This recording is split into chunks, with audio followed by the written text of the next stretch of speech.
asdwebs.com বর্ষসেরা হওয়ার পর একে বললেন মুস্তাফিজুর রহমান।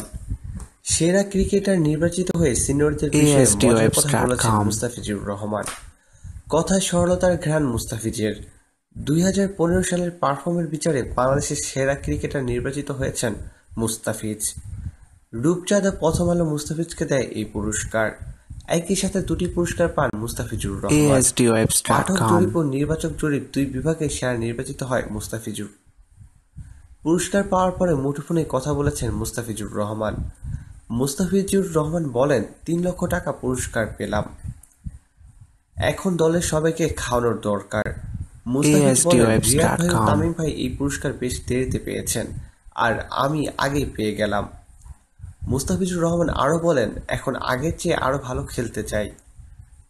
আগের চেয়ে আরও ভালো খেলতে পারলে সবার হৃদয়েই থাকবেন মুস্তাফিজ। প্রিয় দর্শক, ধন্যবাদ ভিডিওটি দেখার জন্য। এক্সক্লুসিভ সব খবর পেতে এখনই আমাদের চ্যানেল সাবস্ক্রাইব করুন, আর অবশ্যই লাইক, কমেন্ট ও শেয়ার করতে ভুলবেন না।